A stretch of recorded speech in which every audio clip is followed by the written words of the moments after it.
बिस्मिल्लाहिर्रहमानिर्रहीम foodie family के लिए आज मज़ेदार सा मैंने आपसे वादा किया था कि मज़ेदार खुशबू वाला मिसाला जो कि आप गोश्त में, सब्जियों में, उसके अलावा निहारी में, बिरयानी में, कबाब में, हर तरह के जो है आप चाहते हैं कि देगी खुशबू आए और हर तरफ महक उठे और पूरा मोहल्ला पूछे कि भाई आज आपने घर में क्या बनाया है।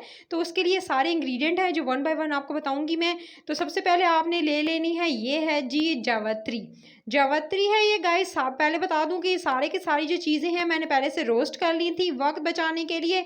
और तो मैंने आपको बता देना है कि ये सिंपल आपने जो है पैन के अंदर सारी जो है वो हल्की आंच पे बिल्कुल लो फ्लेम पर आपने जो है 1 से 2 मिनट इनको अच्छे से जो है वो रोस्ट कर लेना है। सिंपली रोस्ट करना है खाली पैन के अंदर। तो आपने जावित्री लेनी है, सौंफ लेना है, वन आपने जो है 1 टीस्पून सौंफ और 1 टीस्पून ही जावित्री। ये है जी गाइस जायफल, इसे मैंने तोड़ लिया था, ठीक है। इसके अंदर का इस तरह से पार्ट निकालिए, मैं आपको दिखा देती हूँ किस तरह से जायफल किस तरह का होता है गाइस। वो एक बड़ा सा जैसे अंडा होता है ना, वैसे इस टाइप में गोल सा एक होगा, ठीक है, ब्लैक सा। उसके उसको तोड़कर उसके अंदर से जो चीज़ ये निकलेगी वो जी आपने इस तरह से इसको तोड़ना है। तोड़कर उसके बाद इस तरह से जो निकलेगा उसको आपने जी यूज़ करना है। ऊपर का जो खोल होगा वो इसको फेंक देंगे, ठीक है, शल को आपने फेंक देना है। सही है जी, ये है जावित्री, ठीक है। इसको मैंने छोटा छोटा कर लिया है, इसको मैं ज़ाहिर बात है मैंने इसको मैं रोस्ट किया था। तो ये जावित्री हो गई, सही है जी। मैंने आपको दोनों चीज़ें दिखा दी, इससे बहुत अच्छी खुशबू आती है। यही मेन इंग्रेडिएंट हैं जो कि खुशबू लाएंगे आपके खानों में। तो आपने इस तरह से जो है वो जायफल, जावित्री और उसके बाद सौंफ। अगली चीज़ ये है जी गाइस आपके सामने कलवंजी। कलवंजी का तो कोई नेम बदल ही नहीं है गाइस, ये भी 1 टीस्पून। उसके बाद आपने थोड़ी सी अजवाइन लेनी है, वो भी 1 टीस्पून ले लेनी है। साथ में ये गाइस ये सूखा धनिया जो है, मैंने फ्रेश धनिया जो था उसको जी मैंने इसको क्या किया, उसे सुखाया। सुखाने के बाद उसको हाथ से मसल कर उसको मैंने पाउडर फॉर्म बनाकर घर में रखा हुआ है गाइस। तो ये वो वाला जो है वो धनिया, ये साबित धनिया है गोल वाला जो कि आप नॉर्मली यूज़ करते हैं। ये मैं 2 टेबल स्पून यूज़ कर रही हूँ, इसको भी रोस्ट किया हुआ है। सब्ज़ इलायचियाँ हैं तकरीबन 5 अदद मैंने ली हैं उनका। ये जी मैंने सब्ज़ इलायची से बहुत अच्छी खुशबू आती है।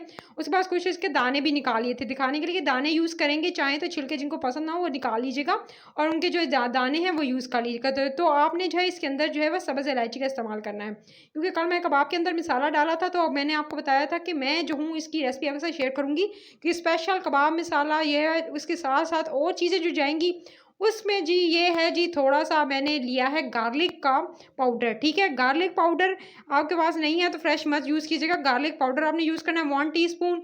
सामने सफ़ेद ज़ीरा है जी, ये 2 टेबल स्पून भर कर जाएगा, ये भी रोस्ट किया हुआ, ठीक है। सफ़ेद वाला ज़ीरा है गाइस, ब्लैक वाला भी अब 1 टीस्पून आप यूज़ कर सकते हैं इसके साथ। साथ में जी ये जाएगी थोड़ी कुटी हुई लाल मिर्च। कुटी हुई लाल मिर्च जो है वो 2 टेबल स्पून आप इसके अंदर ऐड करेंगे, ठीक है। उसके साथ ही हल्दी जाएगी, हल्दी जस्ट आप 1/2 टीस्पून इसके अंदर ऐड करेंगे, ठीक है। ये जी सारा, क्योंकि ये हट के मसाला है जो कि मैंने आपको बताया। आप निहारी में अब आप जो है निहारी बना रहे होंगे, मटन बीफ की डिफरेंट रेसिपीज़ बन रही होंगी, घर में दावतों का समा होगा, तो आपने जो है इस मिसाले को बनाना है। और चाहे सब्ज़ी हो, दाल हो, उसके अलावा बिरयानी हो, कबाब हो, कोफ्ते हों, कोई भी डिश जो आप बनाना चाह रहे हैं उसमें ये सब के सब डालेंगे। लेकिन खाली पैन में पहले इनको अच्छे से आप रोस्ट कर लीजिएगा, ठीक है जी। रोस्ट करने के बाद आपने सिर्फ और सिर्फ 2 से 3 मिनट रोस्ट करना है। फिर जी आप इसको चाहें तो हाथ से यानी जो सिलबट्टा है उस पे पीस लीजिएगा। सिलबट्टे पे मत पीस सकें तो अगर नहीं पीस सकते तो आपने जो है इसको ग्राइंडर में डाल के ग्राइंड कर लीजिएगा। मैंने दोनों तरह से सिलबट्टे पे पीस लिया था, उसके अलावा जो है मैंने ग्राइंडर में डाल के ग्राइंड भी कर लिया। तो जी दोनों तरह से जो मैंने है इसको जो है वो यूज़ किया है, यानी दोनों तरह से मैंने दोनों मेथड से जो है वो बताया है कि किस तरह से जो है आप इसको आसानी से जो है वो इसका जो है वो अच्छा सा जो मसाला बना सकते हैं।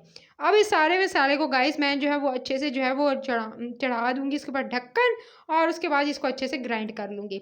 आपने इसे ग्राइंड करना है जब तक ये अच्छे से पिस नहीं जाता। अच्छा मैंने इसमें मोटा-मोटा रहने दिया था, धनिया जो था वो उसको साबित रहने दिया, उसके अलावा 1-2 इलायचियाँ और भी ऐड कर दी हैं, क्योंकि अगर बिरयानी में डालूँगी या कौरमे में डालूँगी तो अच्छी लगेंगी इलायचियाँ। अगर आप नहीं चाहते तो आप जो है ना डालिएगा। ये मैंने ऊपर से ऐड की थी सब्ज़ इलायचियाँ और थोड़ा मोटा-मोटा पीस लिया था। कल भी आपने देखा मैंने मसाला डाला था तो जो धनिया थी गोल वाली साबित वो नज़र आ रही थी, वो यानी थोड़ी-सी दरदरी पीसी हुई थी, यानी ज़्यादा पीसी नहीं थी। उससे जो बहुत अच्छा टेस्ट भी आता है खाने में, कबाबों में। उसके अलावा जो है आप कह सकते हैं कि कौरमा वगैरह में भी बहुत अच्छा टेस्ट आता है।